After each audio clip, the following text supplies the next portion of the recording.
indulged in bloodshed and plunder. We seek the refuge with Allah. These are the accusations made by Orientalists. However, Islam and the Holy Prophet of Islam possess so much strength that even if all jinns and human beings, the Orientalists and colonial powers join hands, they cannot succeed in their mission. Colonialism and Hapnavi. Since all Muslims have understood their plot, the Orientalists did not succeed. They, therefore, decided to achieve their object by other means and were on the lookout for agents who should apparently be Muslims and Arabs, and should be ready to sell the religion and the Arabs for the money provided by Satan. When the colonial rulers saw that Hapnavi was for sale, they were glad to secure his services for tampering with Islam. They instructed him to abuse the leaders of Islam and prescribed to him the lines along which this was to be done. Hapnavi published these plans of the colonial power in his book entitled Abu Sufyan, Sheikhu 1 al-Umayyan. These days the colonial powers, through its agents, are spending a huge amount to weaken the defense line of the Shi, that is the institution of Marja at the point of reference in religious law, because they have seen that it can become the source of a great revolution. Therefore, these agents have created such an atmosphere that the common people are straight away being affected by their propaganda. Sheikh Murtaza Ansari had already buried the Akbari ideology spread by Mullah Amin Astarabadi, but efforts are being made to revive it. I am surprised at the one who cannot understand the basic point that during their respective times, the Holy Prophet and the Holy Imams were sole points of reference Maharaja, and the matter of Taqlid following is only related to the period of the major occultation of the Imam of the age A.T.F.S. This view is like the lamps of one's vision. For some they are alight and for some, extinguished.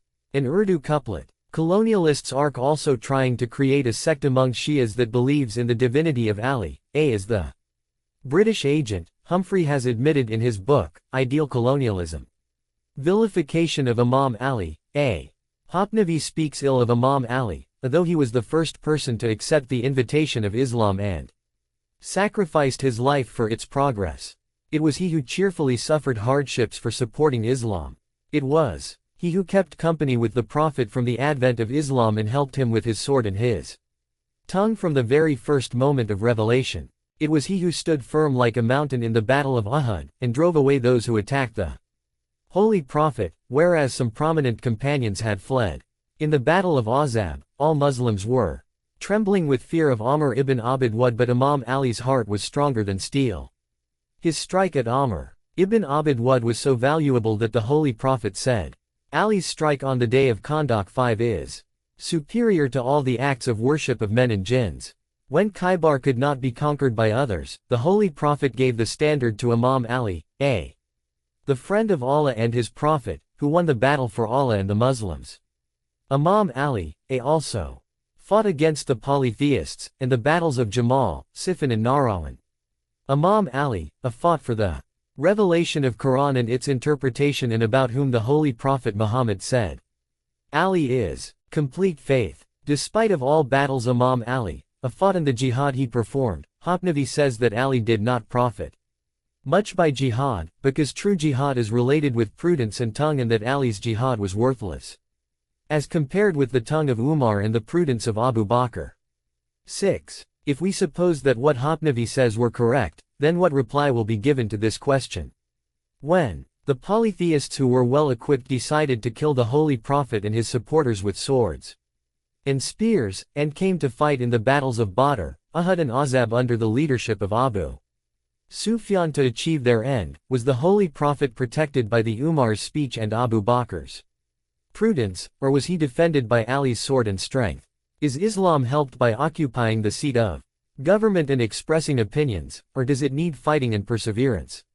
And strong and fearless fighters. The Holy Prophet prayed in favor of Imam Ali, O Lord, love him who loves Ali and be the enemy of one who is the enemy of Ali.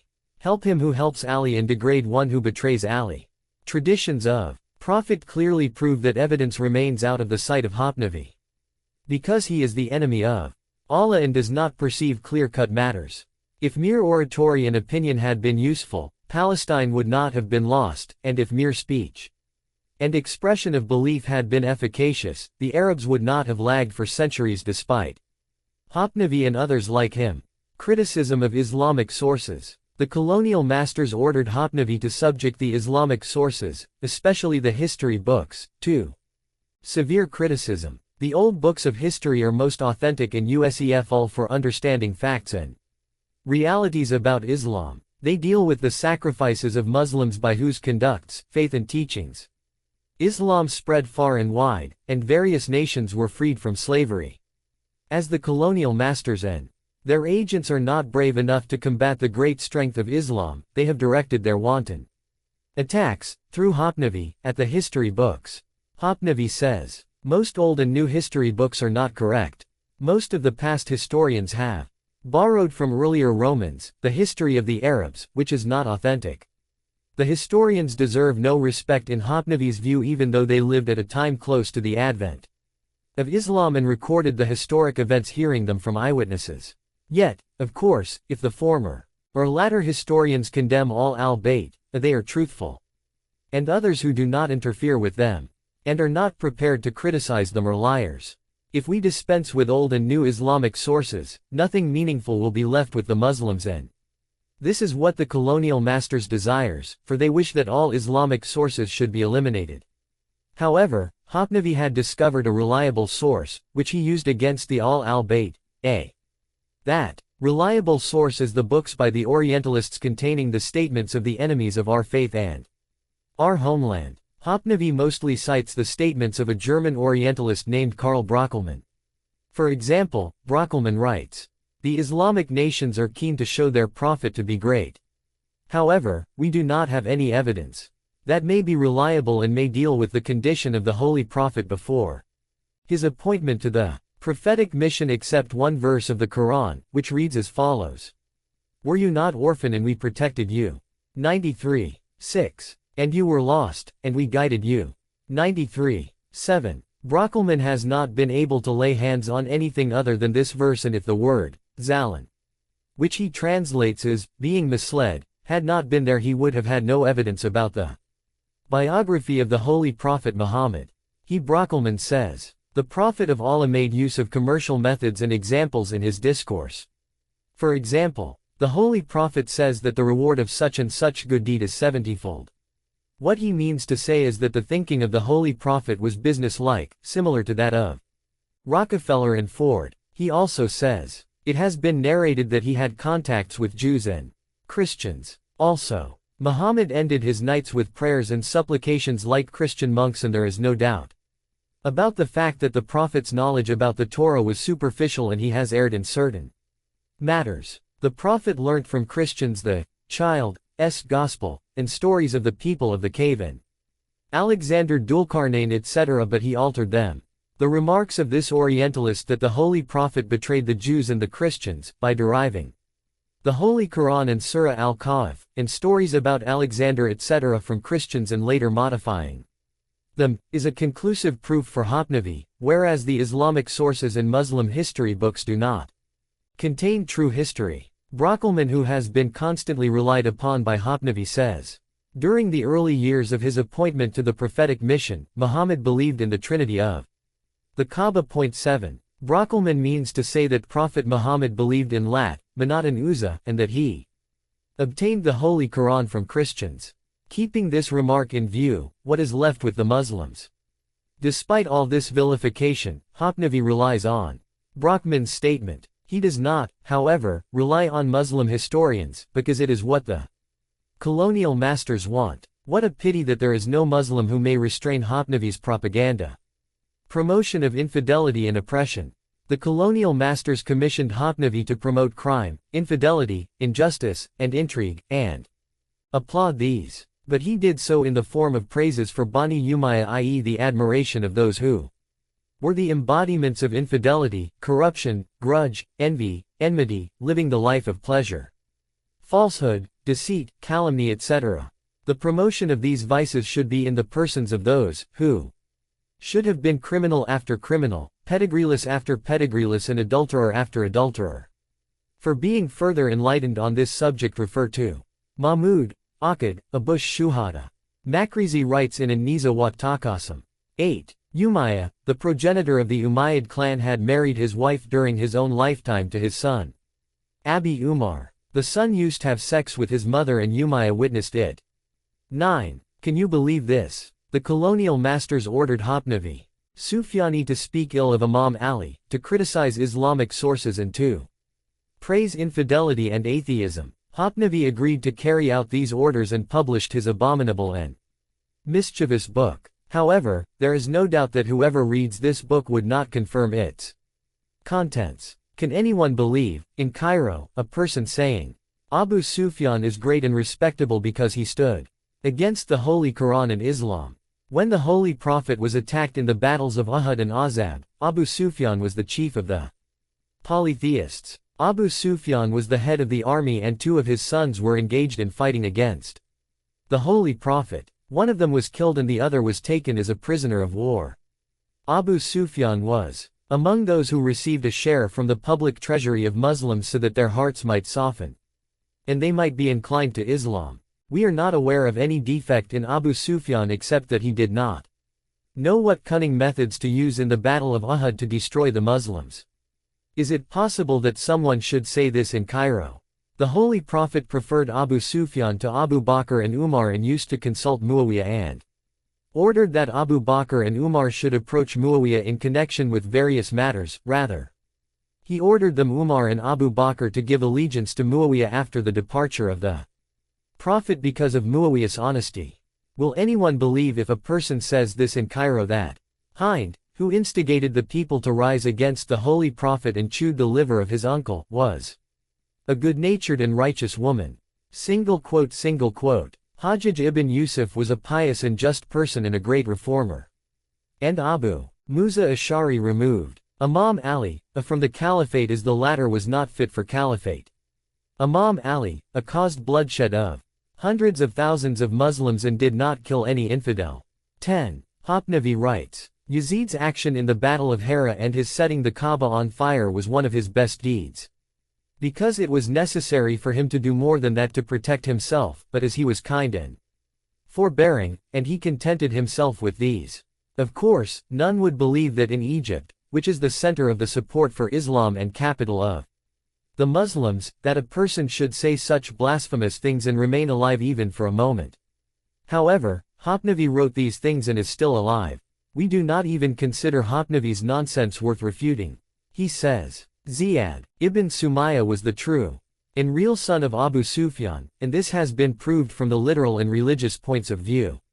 About a criminal he says that he was a pious person. About a true believer he says that he was an infidel and criminal, and about righteous person he says that he was unjust and sinful. What we mean to say is that there are individuals amongst Muslims who introduce themselves as Muslims and Arabs, but they are secretly working against Islam. They feel sorry that Abu Sufyan did not gain victory over his enemy the Holy Prophet and that he did not act with him in the same manner that his grandson did with Imam Hussein, and his children in Karbala. The teachers of Al-Azhar and other writers have maintained silence on this calumny of Hafnavi because, in their view, he is a self-professed Muslim. Sufyani book and Al-Azbar. Those who go through the Sufyani book, for which a professor of theology at Al-Azhar University has written a foreword, acknowledge one reality, and it is that the aim of Hafnavi and the Black Crows who have supported him is to stigmatize Islam and all that is sacred in it, to promote infidelity and atheism, and to support the goals of Christian missionaries. The objective of Hafnavi becomes clear when we compare his remarks with those of the Christian Orientalists. Brockelman writes in the first volume of his book Tarikush Shab al-Ilamiyah, the Meccans could not achieve any result in the Battle of Uhud. And Hafnavi writes on page 37 of his book, in the Battle of Uhud, Abu Sufyan did not understand how to destroy the Muslims.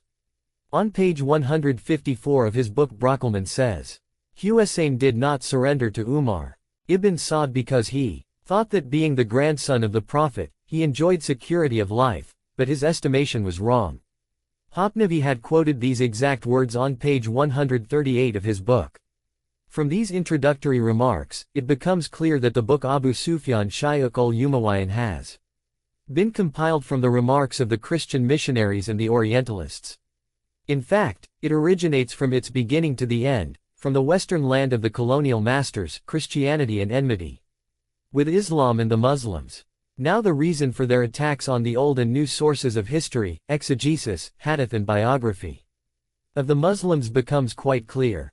It has also become clear that as Imam Ali, and his descendants, have been praised and Bani Umayyah and their followers have been reproached in the books of history and exegesis and other Islamic books, the same have been subjected to criticism by Hopnavi, and he considers them inauthentic. From what has been stated above, it also becomes known as to what extent Hopnavi speaks the truth.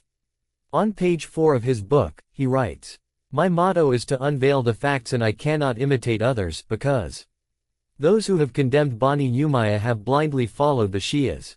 Indeed, Hopnavi does not believe in the Holy Quran because the Quran has declared Bani Umayyah to be the accursed tree. Hopnavi also does not believe the traditions that say that Imam Ali, and his descendants are inseparable partners of Quran and those who separate truth from falsehood.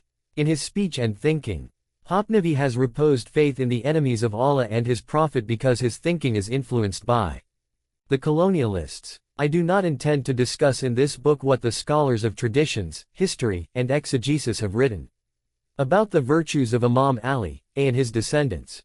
These matters have already been discussed in my books, Al-Bayt, Ali wa Al-Quran and Al-Mayalish al-Husainiyah.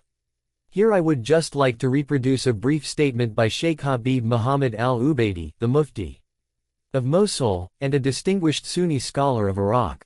He quotes on page 190 of his book, An-Nawat fi Haq al-Hayat, the following tradition in Sahih Muslim, narrated by Zayd ibn Arqam, that on his return journey from the last Hajj, the Holy Prophet halted at Ghadir Qum, between Mecca and Medina, and delivered a sermon in which, after the praise and glorification of the Almighty, and after giving general counsel and exhortations, he said, "O people, I am a human being. Very soon I may be summoned by the Lord and I will have to hearken to the call of my Lord. I leave among you two precious things.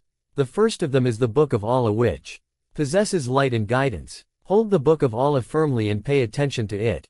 Then he said, "The second thing is my al-Bayt. You should remember Allah's command in regard to my al-Bayt."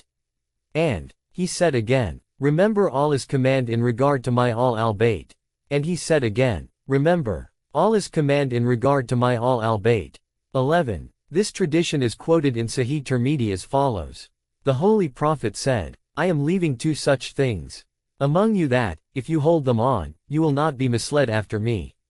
One is as important as the other. They are the Book of Allah, which is a rope stretching from the sky to the earth, and my al-Bayt. These two things will not be separated from each other until they meet me at the pool of Kauthar. Be careful as to how you behave towards them after me." 12. Perhaps the emphatic recommendation made by the Prophet in this tradition about al-Bayt was an allusion to the events that they had to face after his departure, which stigmatized the Muslims and harmed Islam. Indeed, Muslims have acquired their beliefs, religion and morals from correct sources, viz., the Book of Allah and traditions of the Prophet, and other reliable Islamic books, and they hate books written by the Orientalists like Lamans, 13 Goldzahir, Fazmer and Brockelman etc. because they are Christian missionaries and infidels. We have no apprehension that the Shia faith will become extinct and our connection with al-Bayt will be lost owing to the machinations of people like Hopnavi, and the German and American Orientalists. Because others also had fought against the Shia faith for years. But the result was only the strengthening and propagation of the Shia faith. The greatness and expansion of the Shia faith has increased by the grace of Allah day after day, like the Holy Quran, which is the original source of this faith, because it is Allah and not us that is spreading His light in a perfect manner. As against this greatness of Shia faith, the story of Bani Umayyah ends in loss and disgrace because they fought against the Holy Quran and the Prophet. Allah the Mighty and the High has very correctly said, "The foam disappears but what is profitable to man remain in the earth." 13. 17. Hopnavi rejects Allah's words. Hopnavi has mentioned two basic conditions for the authenticity of history and the action thereon.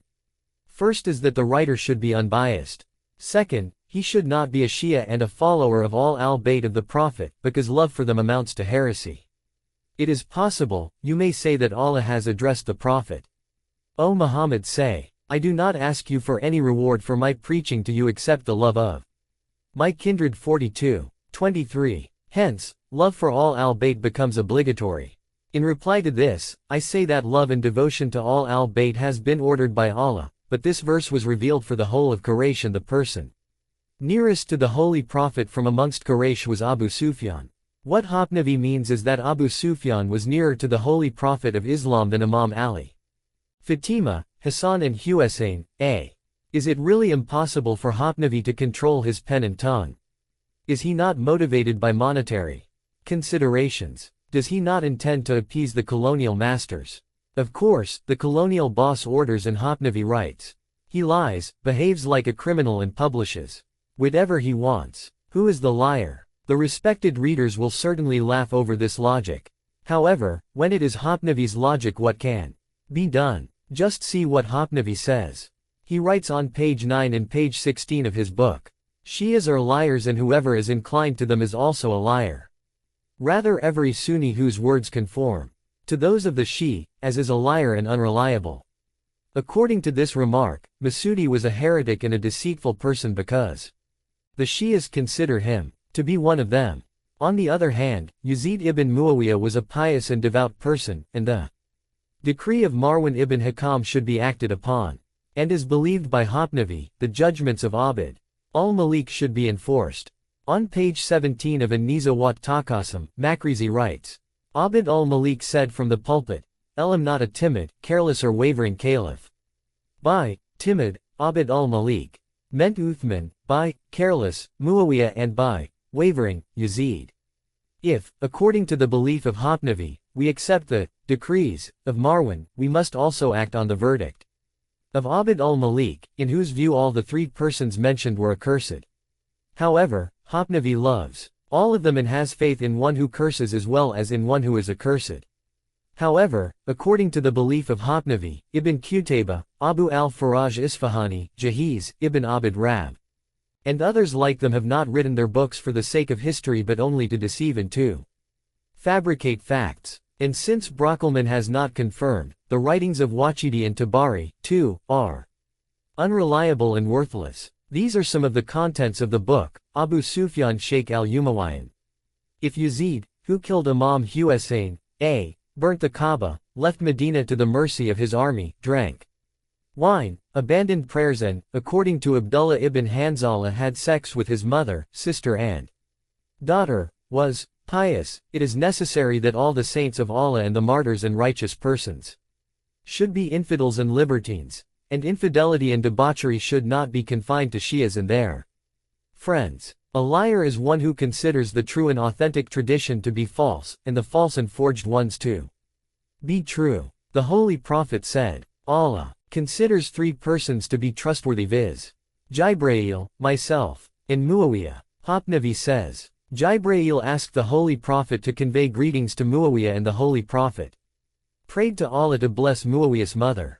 A liar is one who considers the true leaders and the reliable narrators of traditions and historians to be liars. A liar is one who upholds the relationship of Ziyad ibn Sumayya with Abu Sufyan. A liar is one who says, Imam Ali did not kill any infidel, and if Muawiyah had not been there, Islam would have become extinct, and the Arabs would have reverted to their era of ignorance. A liar is one who says, the Holy Prophet sought refuge in Abu Sufyan's house to escape the polytheists. A liar is one who says, the verse of Mawadat 14 applies to Abu Sufyan, as he was a nearest relative of Prophet. Anyway, it is not for the first time that we heard false and slanderous things imputed to Shias, because, on account of their enmity and impure nature, some hired writers, agents of the colonial rulers and the Wahhabis have habituated us to hearing such calumnies and falsehood about the Shias constantly. However, these fabrications do not do any harm to Shias. The disturbing part is that fabrications are imputed to Allah and His Holy Prophet openly in the interpretation of the verses of the Holy Quran. And traditions are being tampered with. Why are the scholars of Al-Azhar silent? Undoubtedly, the silence of the scholars of Al-Azhar and other Muslims and their inaction and silence With regard to Jaban, Mohibuddin al-Khatib, the magazine at Tamatan al-Islam and other similar ones, who write and publish articles attacking Shias and their association with the progeny of the Prophet, is serious and significant. It is because of their silence that those falsehood and slanders are being imputed to Allah, verses of the Quran, the Holy Prophet, his al-Bayt, Islam and its adherents. While we appreciate the efforts taken by eminent scholars like Sheikh Shaltat and Sheikh Madani to forge Muslim unity, we ask, what can 2 or 3 speakers do as compared to the silence of thousands? We shall not be silent. We observe these verbal attacks being made on Shias and say, this type of thinking will change with the passage of time. However, as time passes by, the area of their attack is widening. In these circumstances, should we be reproached if we lose confidence in al-Sunnah? If we defend ourselves against the colonial agents, should we be blamed? Is it not a matter of shame that we, the followers of one religion, should attack one another and all should play into the hands of colonialists and disregard our usurped rights, our economic and social ailments, and difficulties? 15. We do not attack any religion or nation, and we do not criticize any individual. In these circumstances, however, we also do not wish that anyone should attack us, because if anyone attacks us, we lie in ambush for him. We end this chapter with the words of the Holy Prophet who said, O Ali, only the true believers are your friends, and the hypocrites are your enemies. 16. In light of this tradition, hypocrisy is the cause of enmity with Imam Ali, and faith is the means of love and friendship with him, and it is impossible that hypocrisy and faith should be combined in one place. Except that a hypocrite may become a believer, or a believer may become a hypocrite. We Shias will not forsake faith in Allah and the Holy Prophet and in the true conduct on account of its being true. This faith will never change, and it is for this reason that the agents of colonialism have not left us alone. And the promise made by Allah is true when He says, they shall by no means harm you but with a slight evil, and if they fight with you, they shall turn their backs to you, then shall they not be helped. 3. 111. Shame is pitched over them like a tent wherever they are found, except when under a covenant of protection from Allah and from men. 3. 112. Eid Festival of Qadr. When people want to speak about Imam Ali, his greatness perplexes their intellect and makes their tongues stammer. His eminence is based not on wealth and office, but on knowledge and uprightness. It does not arise from pedigree and race, but on sincerity and sacrifice in the path of Allah. The logic of this greatness is guidance and light, and the weapon of this greatness is jihad, struggle against disorder, mischief, and hypocrisy. It is this greatness that has hoisted the flags for Islam and eliminated the calamities and misgivings with regard to Islam. It is this greatness that has removed the hardships and difficulties of the Holy Prophet. It is this greatness has been acknowledged and certified by Allah, the Holy Prophet, the companions of the Holy Prophet, the followers of companions, 17 and people belonging to every religion and nation. If a person musters up his courage and wants to speak about Imam Ali, what should he say about him? About which greatness of Ali should he speak? For he is a man with uncountable merits. When a man speaks about Imam Ali, from one angle he places himself in utmost difficulty, because he is like a person who is walking on a bridge narrower than a hair and sharper than a sword. Nizam says, it is difficult for a narrator to narrate the attributes of Imam Ali, because if he does justice to him, he sounds as exaggerating, and if he fails to state his rights, he will commit a crime. And it is very difficult to pursue the middle path.